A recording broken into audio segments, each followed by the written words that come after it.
Buck did not read the newspapers, or he would have known that trouble was brewing.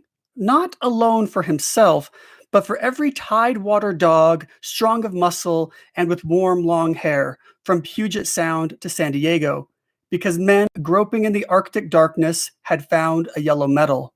And because steamship and transportation companies were booming the find, thousands of men were rushing into the Northland. These men wanted dogs, and the dogs they wanted were heavy dogs with strong muscles by which to toil and furry coats to protect them from the frost. Buck, okay, Buck is a dog. Got it? Okay. Buck lived at a big house in the sun kissed Santa Clara Valley. Judge Miller's place, it was called. It stood back from the road, half hidden among the trees, through which glimpses could be caught of the wide, cool veranda that ran around its four sides. The house was approached by gravel driveways, which wound about through wide, spreading lawns and under the interlacing boughs of tall poplars. At the rear, things were on even a more spacious scale than at the front. There were great stables where a dozen grooms and boys held forth, rows of vine-clad servants' cottages, an endless and orderly array of outhouses, long grape arbors, green pastures, orchards, and berry patches. Then there was the pumping plant for the artisan well and the big cement tank where Judge Miller's boys took their morning plunge and kept cool in the hot afternoon. Over this great demesne Buck ruled. Here he was born, and here he had lived the 4 years of his life. It was true that there were other dogs.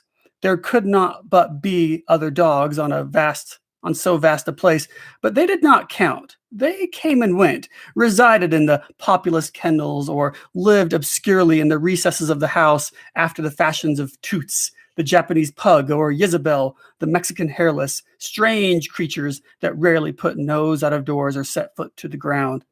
On the other hand, there were the fox terriers, a score of them at least, who yelped fearful promises at Toots and Isabel, looking out of the windows at them and protected by a legion of housemaids armed with brooms and mops. But Buck was neither house dog nor kennel dog. The whole realm was his. He plunged into the swimming tank or went hunting with the judge's sons. He escorted Molly and Alice, the judge's daughters, on long twilight or early morning rambles. On wintry nights, he lay at the judge's feet before the roaring fire. He carried the judge's grandsons on his back or rolled them in the grass and guarded their footsteps through wild adventures down the fountain into the stable yard and even beyond, where paddocks were and the berry patches. Among the terriers, he stalked imperiously, and Toots and Isabel he utterly ignored. I think Toots and Isabel are the names of two of the little stupid dogs. For he was king. King over all creeping, crawling, flying things of Judge Miller's place, humans included. His father, Elmo, a huge Saint Bernard, had been the judge's inseparable companion, and Buck bid fair to follow in the ways of his father. He was not so large. He weighed only 140 pounds. That's a big dog. Daisy, come here, puppy. This is Daisy. She weighs 7 pounds. Buck weighed 140. That's a lot. Hi, Daisy. For his mother, Shep, her name, had been a Scotch shepherd dog. Nevertheless, 140 pounds, to which was added the dignity that comes of good living and universal respect, enabled him to carry himself in right royal fashion. During the 4 years since his puppyhood, he had lived the life of a sated aristocrat. He had fine pride in himself, was even a trifle egotistical, as country gentlemen sometimes become of their insular situation. But he had saved himself by not becoming a mere pampered house dog. Hunting and kindred outdoor delights had kept down the fat and hardened his muscles. And to him, as to the cold tubbing races, the love of water had been a tonic and a health preserver. And this was the manner of Dog Buck. In the fall of 1897, when the Klondike strike dragged men from all over the world into the frozen north. But Buck did not read the newspapers, and he did not know that Manuel, one of the gardener's helpers, was an undesirable acquaintance. Manuel had one besetting sin. He loved to play Chinese lottery. Also, in his gambling, he had one besetting weakness: faith in a system, and this made his damnation certain. For to play a system requires money, while the wages of a gardener's helper do not lap over the needs of a wife and numerous progeny. The judge was at a meeting of the Raisin Growers Association, and the boys were busy organizing an athletic club on the memorable night of Manuel's treachery. No one saw him and Buck go off through the orchard on what Buck imagined was merely a stroll. And with the exception of a solitary man, no one saw them arrive at the little flag station known as College Park. This man talked with Manuel, and money clicked between them. "You might wrap the goods up before you deliver 'em," said the stranger gruffly, and Manuel doubled a piece of stout rope around Buck's neck under the collar. "Twist it, and you'll choke 'em aplenty," said Manuel, and the stranger grunted a ready affirmative. Buck had accepted the rope with quiet dignity. To be sure, it was an unwanted performance, but he had learned to trust in men who he knew, and to give them credit for wisdom that outreached his own. But when the ends of the rope were placed in the stranger's hands, he growled menacingly. He had merely intimated his displeasure in his pride, believing that to intimate was to command. But to his surprise, the rope tightened around his neck, shutting off his breath. In quick rage, he sprang at the man, who met him halfway, grappled him close by the throat, and with a deft twist threw him over on his back. Then the rope tightened mercilessly, while Buck struggled in a fury, his tongue lolling out of his mouth and his great chest panting futilely. Never in all his life had he been so vilely treated, and never in all his life had he been so angry. But his strength ebbed, his eyes glazed, and he knew nothing when the train was flagged and the two men threw him into the baggage car. The next he knew, he was dimly aware that his tongue was hurting and that he was being jolted along in some kind of conveyance. The hoarse shriek of a locomotive whistling a crossing told him where he was. He had traveled too often with the judge not to know the sensation of riding in a baggage car. He opened his eyes, and into them came the unbridled anger of a kidnapped king. The man sprang for his throat, but Buck was too quick for him. The jaws closed on the hand, nor did they relax till his senses were choked out of him once more. "Yep, his fits," the man said, hiding his mangled hand from the baggage man who had been attracted by the sounds of struggle. "I'm taking him up for the boss to Frisco. A crack dog doctor thinks that he can cure him." Concerning the night's ride, the man spoke most eloquently for himself in a little shed back of the saloon on the San Francisco waterfront. "All I get is 50 for it," he grumbled, "and I wouldn't do over 1,000, cold cash." His hand was wrapped in a bloody handkerchief, and the right trouser leg was ripped from knee to ankle. "How much did the other mug get?" the saloon keeper demanded. 100, was the reply. "Wouldn't take a sou less, so help me." "That makes 150, the shopkeeper calculated, "and he's worth it, or I'm a squarehead." The kidnapper undid the bloody wrappings and looked at his lacerated hand. "If I don't get hydrophoby, it'll be because you was born to hang," laughed the saloon keeper. "Here, lend me a hand before you pull your freight." Dazed, suffering intolerable pain from throat to tongue, with the life half throttled out of him, Buck attempted to face his torment, but he was thrown down and choked repeatedly till they succeeded in filing the heavy brass collar from off his neck. Then the rope was removed, and he was flung into a cage-like crate. There he lay for the remainder of a weary night, nursing his wrath and wounded pride. He could not understand what it all meant. What did they want with him, these strange men? Why were they keeping him pent up in this narrow crate? He did not know why, but he felt oppressed by a vague sense of impending calamity.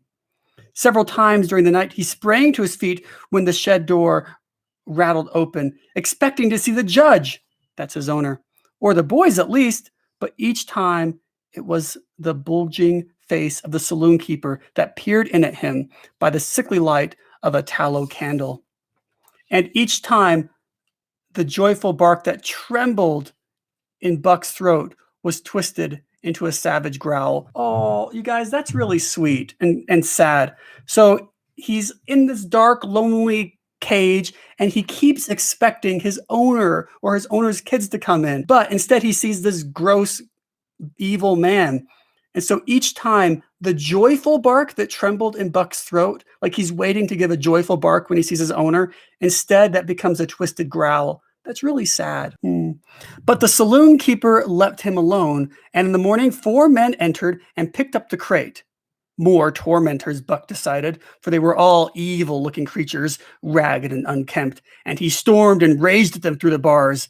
They only laughed and poked sticks at him, which he promptly assailed with his teeth till he realized that was what they wanted. Whereupon he lay down sullenly and allowed the crate to be lifted into a wagon. Then he and the crate in which he was imprisoned began a passage through many hands. Clerks in the express office took charge of him. He was carted about in another wagon. A truck carried him with an assortment of boxes and parcels upon a ferry steamer. He was trucked off the steamer into a great railway depot, and finally he was deposited into an express car. For 2 days and nights, this express car was dragged along at the tail of a shrieking locomotives, and for 2 days and nights, Buck neither ate nor drank. In his anger, he had met the first advances of the express messengers with growls, and they had retaliated by teasing him. When he flung himself against the bars, quivering and frothing, they laughed at him and taunted him. They growled and barked like detestable dogs, mewed and flapped their arms and crowed. It was all very silly, he knew, but therefore the more outrage to his dignity, and his anger waxed and waxed, that means grew and grew, and he did not mind the hunger so much, but the lack of water caused him severe suffering, and fanned his wrath to fever pitch. For that matter, high-strung and finely sensitive, the ill treatment had flung him into a fever which was fed by the inflammation of his parched and swollen throat and tongue. He was glad for one thing, the rope was off his neck. That had given them an unfair advantage, but now that it was off, he would show them. They would never get another rope around his neck. Upon that, he was resolved. For 2 days and nights, he neither ate nor drank, and during those 2 days and nights of torments, he accumulated a fund of wrath that boded ill for whoever first fell foul of him. His eyes turned bloodshot, and he was metamorphosed into a raging fiend. That means he's changed into like a raging monster. And the express messengers breathed with relief when they bundled him off the train at Seattle. 4 men gingerly carried the crate from the wagon into a small, high-walled backyard. A stout man with a red sweater that sagged generously at the neck came out and signed the book for the driver. That was the man, Buck divined, the next tormentor, and he hurled himself savagely against the bars. The man smiled grimly and brought a hatchet and a club. "You ain't going to take him out now?" the driver asked. "Sure," the man replied, driving the hatchet into the crate for a pry. There was an instantaneous scattering of the 4 men who had carried it in. Yeah, the 4 men who carried it in were terrified of Buck, right? And from safe perches on top of the wall, they prepared to watch the performance. Because remember, Buck decided that the very next man he met, he was going to mess up. Buck rushed at the splintering wood, sinking his teeth into it, surging and wrestling with it. Wherever the hatchet fell on the outside, he was there on the inside, snarling and growling, as furiously anxious to get out as the man in the red sweater was calmly intent on getting him out. "Now, you red-eyed devil," he said, when he had made an opening sufficient for the passage of Buck's body. At the same time, he dropped the hatchet and shifted the club to his right hand. And Buck was truly a red-eyed devil. As he drew himself tougher for the spring, hair bristling, mouth foaming, a mad glitter in his bloodshot eyes. Straight at the man he launched his 140 pounds of fury, surcharged with the pent passion of 2 days and nights.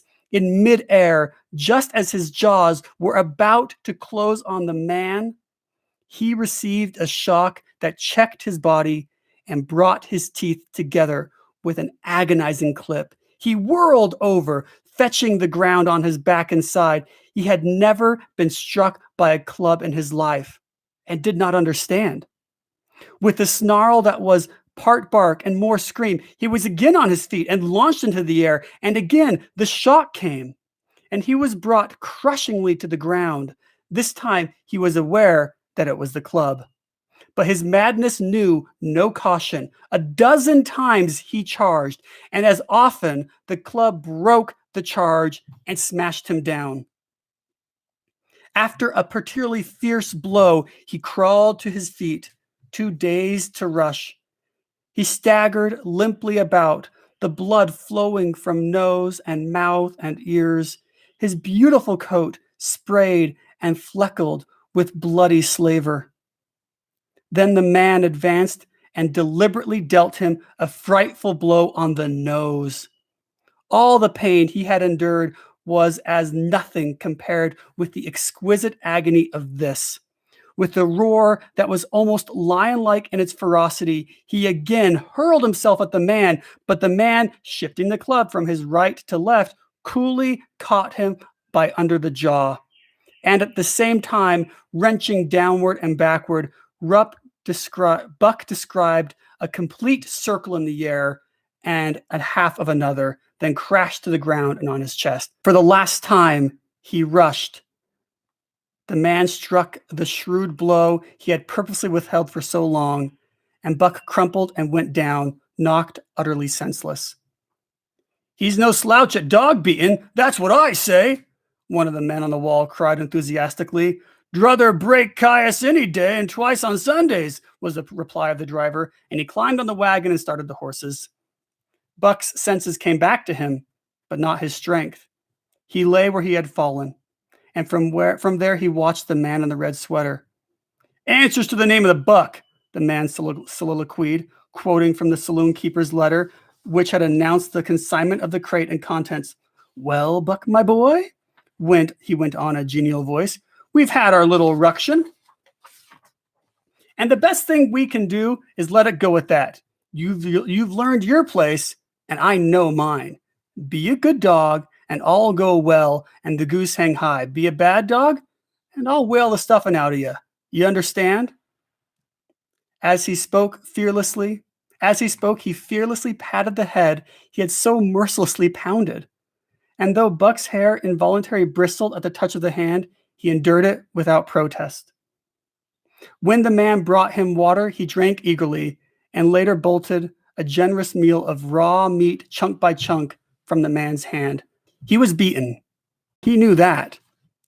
But he was not broken. He saw that he stood no chance against a man with a club. He had learned the lesson, and in all his life, he never forgot it. That club was a revelation. It was his introduction to the reign of primitive law, and he met the introduction halfway. The facts of life took on a fiercer aspect, and while he faced that aspect uncowed means unafraid, he faced it with all the latent cunning of his nature aroused. As the days went by, other dogs came in crates and at the ends of rope, some docilely, and some raging and roaring as he had come, and one and all he had watched them pass under the domination of man in the red sweater. Again and again, as he looked at each brutal performance, the lesson was driven home to Buck. A man with a club was a lawgiver, a master to be obeyed, though not necessarily conciliated. Of this last, Buck was never guilty, though he did see beaten dogs that fawned upon the man and wagged their tails and licked his hand. Also, he saw one dog that would neither conciliate, which means like, nor obey, finally killed in his struggle for mastery. Now and again, men came, strangers who talked excitingly. wheedlingly, wheedlingly, and in all kinds of fashions to the man in the red sweater. At such times that money passed between them, the strangers took one or more dogs with them. Buck wondered where they went, for they never came back. But the fear of the future was strong upon him, and each time he was glad, each time when he was not selected. Yet his time came in the end, in the form of a little weazened man who spat broken English and many strange and uncouth exclamations which Buck could not understand. "Sacre diem!" he cried, when his eyes lit upon Buck. "That one bully dog, eh? How much?" 300 and a present at that, was the prompt reply of the man in the red sweater. "And seem it's government money, you ain't got no kick coming, eh?" Perrault grinned, considering that the price of dogs had been boomed skyward by unwanted demand. It was not an unfair sum for so fine an animal. The Canadian government would be no loser, nor would its dispatches travel the slower. Perrault knew dogs, and when he looked at Buck, he knew he was 1 in 1,000. 1 in 10,000, he commented mentally. Buck saw money between them, and he was not surprised when Curly, a good-natured Newfoundland, and where he were led away by the little weazened men. That was the last time he saw the man in the red sweater. And as Curly and he looked at the receding Seattle from the deck of the Narwhal, it was the last he saw of the warm Southland. Curly and he were taken by Perrault and turned over to a black-faced giant called Francois. Perrault was a French-Canadian and swarthy, but Francois was a French-Canadian half-breed and twice as swarthy. They were a new kind of men to Buck, of which it was destined to see many more. And while he developed no affection for them, he nonetheless grew honestly to respect them. He speedily learned that Perrault and Francois were fair, calm, and impartial in administering justice, and too wise in the way of dogs to be fooled by dogs. In the tweens decks of the Narwhal, Buck and Curly joined 2 other dogs. One of them was a big, snow-white fellow from Spitzbergen who had been brought away by a whaling captain and who had later accompanied the geological survey into the Barrens. He was friendly in a treacherous sort of way, smiling into one's face the while he meditated some underhanded trick. For instance, when he stole from Buck's food at the first meal. As Buck sprang to punish him, the lash of Francois's whip sang through the air, reaching the culprit first, and nothing reprimanded to Buck but to recover the bone. That was fair of Francois, he decided, and the half-breed began his rise in Buck's estimation. The other dog made no advances nor received any. Also, he did not attempt to steal from the newcomers. He was a gloomy, morose fellow, and he showed Curly plainly that all he desired was to be left alone, and further, that there would be trouble if he were not left alone. Dave, he was called, and he ate and slept or yawned between times and took interest in nothing, not even when the Narwhal crossed the Cream Charlotte Sound and rolled and pitched and bucked like a thing possessed. When Curly and Buck grew excited, half wild with fear, he raised his head as though annoyed, favored them with an incurious glance, yawned, and went to sleep again. Day and night, the ship throbbed to the tireless pulse of the propeller. And though one day was very like another, it was apparent to Buck that the weather was steadily growing colder. At last, one morning, the propeller was quiet, and the Narwhal was pervaded with an atmosphere of excitement. He felt it, as did the other dogs, and knew that change was at hand. Francois leashed them and brought them on deck. At the first step upon the surface, Buck's feet sank into a white, mushy something very like mud. He sprang back with a snort. More of this white stuff was falling through the air. He shook himself, but more of it fell upon him. He sniffed it curiously, then licked some up on his tongue. It bit like fire, and the next instant it was gone. This puzzled him. He tried it again, with the same result. The onlookers laughed uproariously. He felt ashamed. He did not know why, for it was his first snow.